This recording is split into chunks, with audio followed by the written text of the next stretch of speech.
हाँ जी, बोलते हैं कि 5 लाख दियो, 5 लाख दियो तो अपने घर में चल जाओ, नहीं जाएंगे तो जेल में। तो कोई परेशानी कोई दुर्वास नहीं हो, बिना पर्चे चल भाई जेल में, ऐसा ऐसा कर दे। हाँ सब जितना भी काम वाले लड़के हैं वो काम चाहते हैं, उनके घर में पैसे 40-50 कटा है वो उठा लेते हैं, तो लेके ऐसा आसान काम चल रहा है, चल रहा है।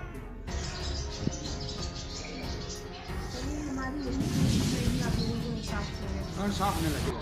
इतना यंग लड़का 25 साल का, मैंने भी उनका वीडियो देखा, मेरा तो देख के तो जिनके भी बच्चे मारे हैं 2, 4, 6 महीने हुए अंदर लगाना पड़ेगा कि वो डिटेन नहीं हो।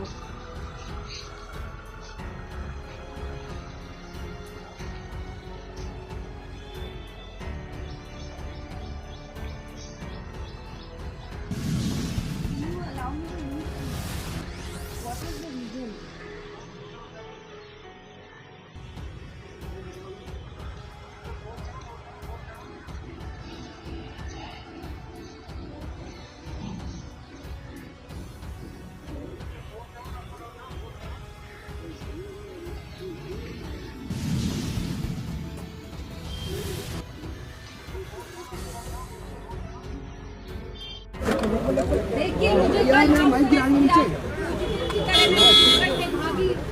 लेके मैं रात में निकली हूँ, श्रीनगर से जम्मू आई, सुबह 6 बजे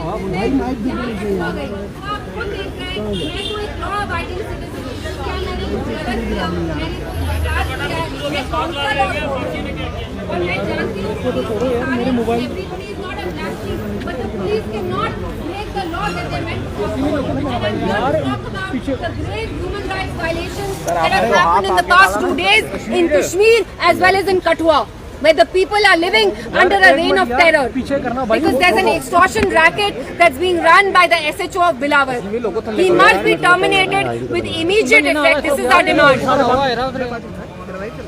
मैम बारामूला में ड्राइवर की बिल्कुल आपको बताना चाहिए जिस तरीके से उनकी मौत हुई, इट इज वेरी सस्पिशियस। जो आर्मी की भी रिपोर्ट आई है वो बहुत स्ट्रेंज है। वो कहते हैं हमने एक वाइल्ड गूस चेज किया 20-25 किलोमीटर के लिए and then they meant to deflate the tyres but they shot at instant. So it doesn't make any sense. I want to ask the army, I want to ask the police, what kind of policing do you want to do? आप ऐसी policing करना चाहते हैं जैसे मोदी जी कहते हैं दिल की दूरी दिल्ली की दूरी, ऐसे कैसे दिल्ली की दूरी और दिल की दूरी खत्म होगी? आप मुझे खुद बताइए। मैम हुआ क्या आज? देखिए हुआ ये, मैं कठुआ गई और वहाँ बहुत सारी फैमिलीज, मक्खन दिन की फैमिली नहीं, वहाँ बहुत सारी फैमिलीज ने मुझे बताया कि वहाँ वो दहशत में रह रहे हैं क्योंकि वहाँ जो SHO है जिनका नाम जितेंद्र सिंह है, वो वहाँ एक एक्सटॉर्शन रैकेट चला रहे हैं। बहुत सारे नौजवान लड़के, मक्खन दिन जैसे लड़कों को उठाया जाता है कस्टडी में, उनको टॉर्चर किया जाता है, पैसों की डिमांड की जाती है और जब वो पैसे नहीं दे पाते तो उनके ऊपर फेक मिलिटेंट केसेस लगाए जाते हैं, fake militancy cases. So we are here to demand a judicial probe and also for the immediate termination of this SHO. आपको जाम क्यों अरेस्ट किया हुआ है?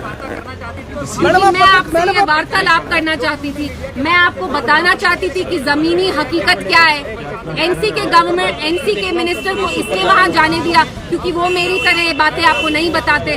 जो पर्दा उठाना था वो मैंने उठा लिया, तभी मुझे यहाँ रोका गया। जो हमारे NC के मिनिस्टर हैं वो जब कल वहाँ गए शाम में, उनने इन चीजों के बारे में बात ही नहीं की क्योंकि NC और BJP के बीच में एक बहुत क्लियर अंडरस्टैंडिंग है कि जो भी यहाँ गलत हो रहा है NC उसको नॉर्मलाइज करेगी और लोगों को बताएगी कि हम क्या कर सकते हैं, तो हमारे अंडर है ही नहीं। लेकिन मैं NC से पूछना चाहती हूँ कि आपका एक क्या बहाना है कि हम LG को पूछे? हम क्यों LG को पूछे? आप कुर्सी पे हैं, आप भी पूछिए, आपकी बात में मैं आप क्यों नहीं पूछेंगे? अगर हमें ही LG साहब से पूछना था तो इलेक्शंस क्यों हुए, सरकार क्यों बनी? आज दिल्ली में बैठ के वो कुछ अल्फ्रेस्को लंच है, मुझे पता भी नहीं है।